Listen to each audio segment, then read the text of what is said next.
Hello, everyone, and welcome back once again to the Tucker and Crowley Report. I am joined by Franklin Tucker, editor of the Belmontonian, which you can find at belmontonian.com. I'm Mike Crowley, and today, Franklin, we are talking about a couple of things, but let's start with town meeting. That's right. We had segment A of town meeting, which is the non-budgetary items. And it turned out to be one night. That's right. It was great. And, usually we have 3 nights or at the least 2 nights. Right. And this was just done in one night. There wasn't much in terms of even the articles weren't all that. It wasn't much heavy lifting. It was most house cleaning. Especially for the first 2 articles, they were basically copy editing issues, a hyphen for bylaw, whether or not to use a hyphen for bylaw, and just changing the names of the agencies that are part of that bylaw. And there was the real highlight of the night was basically the town meeting providing a lot more leeway for restaurants to have seating, because they can now look at parking spaces within 1,000 feet of their establishment. That's right. Right now so they can get 4 seats rather than just I believe 1 seat for that same amount, and it'll make parking less of an issue for restaurants, which have. Because we don't have a lot of parking lots. There is a large parking lot in Belmont Center, but this one will help throughout the town. So it's an additional measure that would make it more easy to establish a new restaurant. That's right. You don't have to have. There's no special licensing or permitting. But I think what people don't realize is that. These articles are really the first. It's almost like these were almost like an overture or a preview or a movie trailer of what we're going to expect to see for about 10 years, and that is we're going to see small incremental changes made to the zoning bylaws that are out there to help businesses and to come to Belmont and build spaces here, and it's done because we need the town really needs to more commercial tax revenue. Flip what we usually have is residential, and now flip that to more commercial. Yep. And if we and this is being done by. This is being led by one of the select board members, and that's Elizabeth Dion, and it's been very popular. She's been getting a lot of help in that. And let me just read something that she said. And she said, it's going to take many, many votes over the next several town meetings to get ourselves in the position where we have a thriving commercial district, and that's basically what it is. It's going to take a long time. Because I don't think people are ready for a charter change, which would mean we could open the bylaws and have them changed all at once. Mm-hmm. That would be the more prudent way of doing it. That would allow us to really do a real fine tooth rewriting of the bylaws. Well, so Franklin, let's get into that a little bit. What is? So you described it as more prudent. Why isn't that the approach that's being taken? I think it's just because you don't want to open Pandora's box if you're opening if you have charter change, which will open up the entire way Belmont is built on, its laws and governing and bylaws. This way we can target, I should say, the town can target things that they want to have, such as parking. That was something that was targeted. Okay. The next thing that's going to be targeted is hotels. And that's already being, people are now thinking how we can bring hotels to Belmont, whether they're boutique or Hyatts. So how soon would we be likely to see another set of zoning changes come to town meeting, say associated with hotels? Yeah, it's going to take a year. Okay. And I talking to Ms. Dion, she said that they would love to do it in the special town meeting that's coming up in November. Mhm. But that is simply going to be that entire special town meeting will be on the MBTA communities zoning changes, which she Okay. supports also. Those are even though it's not a commercial zoning change, it does. You know, you're doing it. What you're doing is you're making more housing, which is good, and and less, you know, single family homes, more multifamily homes. Well, something I want to ask you, Franklin, is can some commercial zoning change be piggybacked on top of the MBTA communities zoning changes coming, so that you encourage more mixed use? Sure, that's something that is that a lot of communities want to do. They'll do the MBTA communities, and then we'll just do another bylaw and put an overlay district over, let's say, as I'm looking at Waverly Square. Yeah, that's something that is doable and certainly legal. All right. Okay, so Franklin, let's talk about other things that happened at town meeting. So, I Dave Blazon's whistle. Dave Blazon is the facilities manager, and at the end of the halftime break, which we had, the town moderator, Mr. Widmer, was trying to get everybody's attention. Dave Blazon just whistled, and it was so loud that it crumbled the cement around there in the. and they had to auditorium. replace the entire auditorium. It was loud. Let's just say that. Okay, so in addition to the whistle, Mhm. so Mike Widmer also took a number of preference votes, including with respect to would town meeting members like to see a return of hybrid.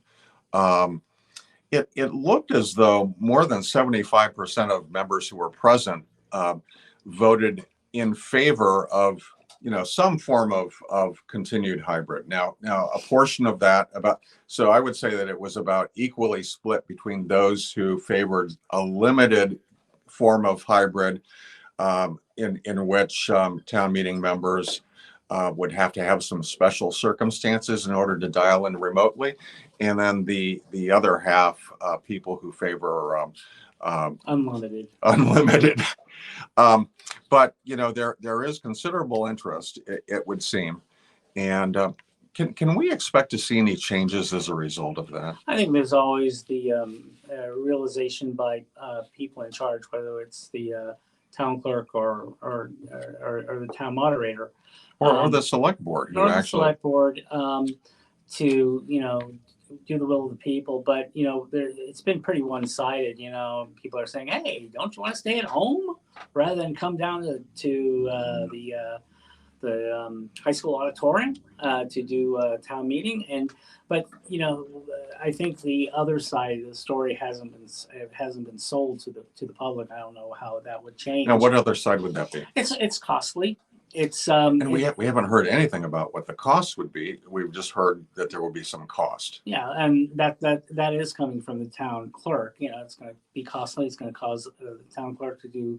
It's going to be a little messier. You know, it's not going to be clean. You know, how many people will get it, and you know, if they can get it. But you know, communities around the country have found a solution to that. I do wonder if you and this is a philosophical question that people ask, and don't you lose something when you can't get everybody to come in, you know, to a common, you know, place to debate what's going on in town, and especially when you have, you know, we're not talking about a legislative branch like Congress, where you're expected to be there for 200 days a year. We're talking about 6 or 7 days a year. Well, we are, and it's well known what those days are. So you should be able to, like, you know, it shouldn't a person who gets elected to serve the public be at this public event? So Franklin, there, you know, another sort of philosophical argument could well be that, you know, we now have the technology. We're driving around in cars now. We're not driving around in horses and buggies. And we have, you know, similarly, we have the technology to do town meeting in another form than we have done for the last more than 100 years. So shouldn't we take advantage of that technology in order to ease some of the problems that people might have with childcare or traveling from time to time for business, or even just frankly convenience? It's a question that of all people, Sakaria, Fareed Sakaria from CNN. Yeah. Yeah, and he's written a new book on this, and he says that we really do lose out when we can't come to a common place, and he talks about churches and places of faith and how they've gone down, how the attendance have gone to a very low level. And where do people then look for, what do they do instead? Well, they go online.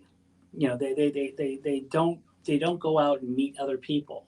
So in some ways. So Franklin, it's almost as though the argument that I think you're representing is that town meeting meeting in person is necessary in order to have community. Mm-hmm. Is that what you're saying? I think it certainly is, and I think you see, and you talk about technology. Well, we see the problem with technology, with smartphones, with teenagers, and how that can, hurt. That's not always the best thing, and we only need to look at the great harm that artificial intelligence, AI, is going to commit to the greater community. Clearly, we have to be smart about technology, but there are fabulous things that AI can assist us with. But no. All right, so Franklin would prefer to. Franklin prefers the horse and buggy days. All right. So anything else happen at town meeting, Franklin? I think we did have another dour presentation. Oh, that's right. On the skating rink, and it was basically just what was said, what was revealed the week before, and that is it's almost likely that the shortfall that the rink is facing will force it to come to town meeting in the next 4 weeks. Now, Mark Haley was there and presented a very brief report at town meeting, and I think Mark Haley, who is the chairman of the building committee, right, the rink building committee, and I think he said that they've already looked at cutting out the lobby, cutting out locker rooms, and I think what he was doing is making a threat. And he was saying, look, next on the chopping block is the rink itself. Right, exactly. It was basically they were going to bring this prefab rink, which they are going to bring, and just put some ice on it and let it go. And we'll have basically the same rink as we had before with tattered walls and for things falling out. So, all right, so things seem to be in some disarray. That's right. And I think what you'll see, I think there's going to be an attempt to salvage this and as much as they can. And I think when Mark was saying, well, we're not going to have a lobby and we're not going to have locker rooms, there's 4 locker rooms to replace what was at the White Fieldhouse. Yeah. And I think that was more of which has already been torn down. That's right. I think that's more of a threat. And it's like, come on, guys. And people have said, we didn't when the rink came back for a second vote, everybody was given a picture of what the rink was going to look like. Yeah. And it had a lobby, it had locker rooms, and it had detail, architectural detail, which the building committee is now saying, oh, we can't have. So I think that's more of like, we need the money, give us some money so we can have a rink that you voted for. And it will be something that, you really would like to see, would like to come to, because if you don't have a lobby, I mean, I've seen rinks that don't have lobbies. They're just, you walk right into the rink and you're like, where are we? So I think there's a solution. Well, we know that there's a solution being thought up, and something that will rescue it. And basically, it's going to be something like we saw. Something that was done in Stoneham. Stoneham is building a new high school. Okay. They found out that there were $20 million under budget, and they're go, oh my Lord. and so they had to go back to their residents, and they said, "Look, you want a school? You got to pay up." And they did explain in detail why the cost went up. Now, let me ask you this, Franklin. Hasn't Mark Haley already gone to the select board, and the select board has effectively said that there are limits on what you can ask for, and so much so that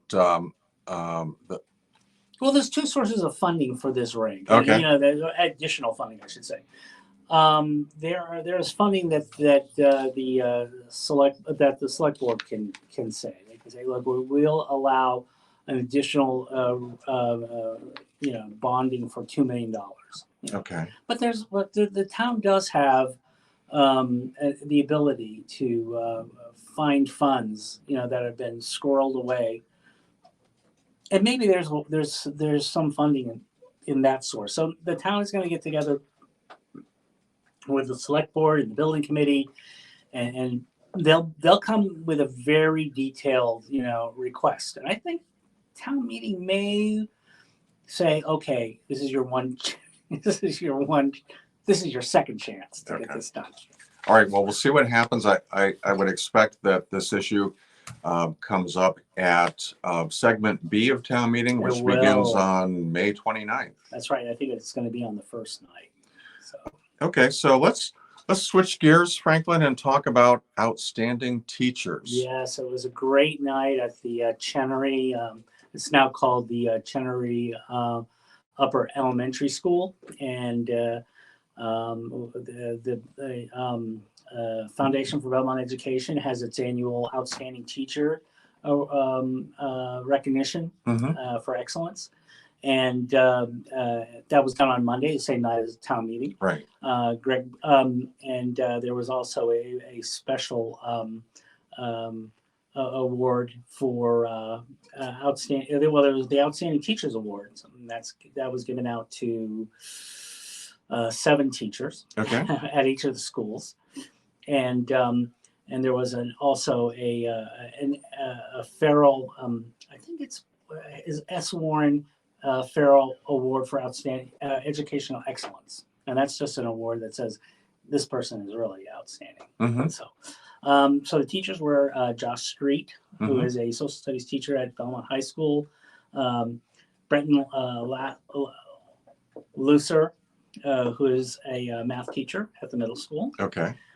Sarah Carson, who is the music teacher. She's really great at the Q, as it's called, Chenery Upper Elementary. Then we had Kendra Nazizi at the Wellington, Catherine Monin at the Winbrook, Molly Quinn at the Butler, and Wendy Horowitz at the Burbank. And the Farrell Award went to Greg Bruce, who is a great special education teacher, and he's also at the high school, and he's the head coach of the current boys rugby state champions. Well, congratulations to all of these outstanding teachers. The recognition is well deserved, and we honor them. All right, Franklin, that's all this week. As always, you can find more of Franklin's reporting at belmontonian.com, and we will see you next time.